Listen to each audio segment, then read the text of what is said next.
Hello, everybody. It is Lloyd Malik with another in our Ask Lloyd series.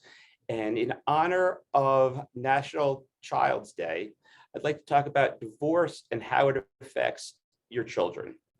So a lot of clients come up to me and they're early in their decision and they're deciding to get a divorce, or if they're not married, but they're living with their the significant other and their child, and they're deciding to separate. What do you tell the kids, and when do you tell the kids that this is the divorce or the separation is going to happen? What would be the best time to do it? Well, there's never a good time to do it because it's very awkward and very uncomfortable. At some point, it has to be done, and probably as soon as the parties would decide that they're going their separate ways, that they will be separating, would be the time to tell them. It probably would not be a good idea to mention it before the parties are planning to physically separate. And that is because there will be that awkward tension that the parents won't be able to camouflage with the kids being aware of what's going on. Of course, a lot of this depends upon the perception of your children, the ages of your children, and their ability to really understand the nuances between you and your spouse or significant other. But I would recommend that the two parents do it together with the kids. In other words, the two of you will be in a room, sit the kid or kids down, and just explain to them that you still love them, that you will always love them, that this has nothing to do with them, because a lot of times the children will think that it's their fault somehow. But just keep assuring, be very, very reassuring, and just let them know that both parents will always be there, both parents care about them, and that nothing is going to change between your love or your relationship, and be as encouraging as possible. And that would be probably the least stressful way to do it. Now, you might be met with tears, you might be met with questions, but it all depends on your child.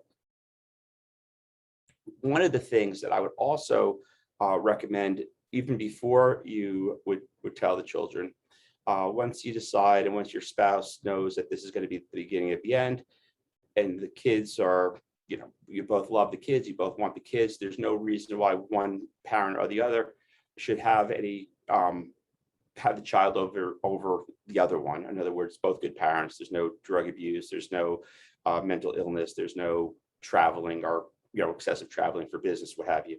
But once you come to an understanding about what would be best for the two of you, that's you and your spouse, it would be a really, really good time to put that into some type of written agreement. Now, you could and should get a lawyer at this point if you haven't already, but this should be a temporary agreement. You don't have to decide what's best forever, just for right now. While you separate here, this is what we're going to do. And the main reason is we don't want to have the tug of war. And the tug of war is when each parent takes the kid and doesn't give the kid back, or one parent doesn't give the child back, and the other one thinks that they have all the control, and it becomes just a lot of expensive tension between the two parents, and it really is not very good for the kids to be pawns in a otherwise already contentious battlefield. No matter what you're fighting over, the children are the most important aspect of any divorce when children are involved. They're people, they are not pawns, they are children, they are not adults. Basically, they need to always be in the forefront of your mind, the way you conduct yourself when you are going through whatever difficult situation you're going through with your divorce or separation. We need to take care of our children, and one of the things that Malik law prides itself on is never forgetting what is truly important, and that's your kids. If you can't come to an agreement, and a lot of people can't, and you do separate because you have to, at least try, even with your counsel, if they can't negotiate anything, to sit down with a mediator and see if that could be some way to resolve it. I'm working on some cases now where that is really, what we need to do, because something's got to be done.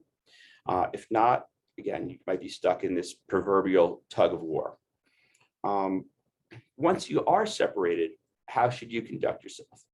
Well, one of the more disturbing things that I have seen in my career is when one parent not only tries to use the child as a pawn, but tries to actually convince the child, or basically convince the child that the other parent is bad. There's something wrong with them. It's called parental alienation, and it is considered by some to be a form of abuse of the kid. It really is one of the more damaging things that a parent or both parents could do to their child or children during any part of the separation and divorce, and even thereafter. That is, I would just say, that would be a no-no. Don't do that to the children, because they love both parents, and to feel as though one of their parents is bad is just very, very harmful to their psyche. The other thing is, along those same lines, you don't want to fight in front of the children. You don't want to have any shouting matches. You don't want to have any, well, you never want to have any physical contact, but you don't want to be arguing, or you want to try to make the transition look as peaceful as possible. Even if it is not peaceful behind the scene, the children do not need to be exposed to that. They should not be exposed to that. Furthermore, if you can co-parent away from each other once you separate, that would be a lot better than, I guess the alternative would be parallel parenting.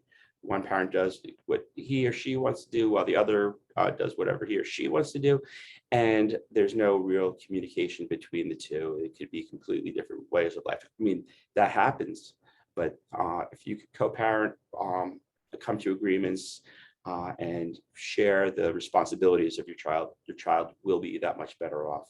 And finally, if the child is expressing or showing any signs of personality change, for example, becoming withdrawn, regressing in any way, please find a therapist, a child therapist. Even at very, very young ages, there are therapists out there who can use play therapy and help them. But just so the children will have an outlet that they can express whatever they may be feeling, or not even able to express what they're feeling, but the therapist can help work with them and get those feelings out, and help them adjust to this big, big life change.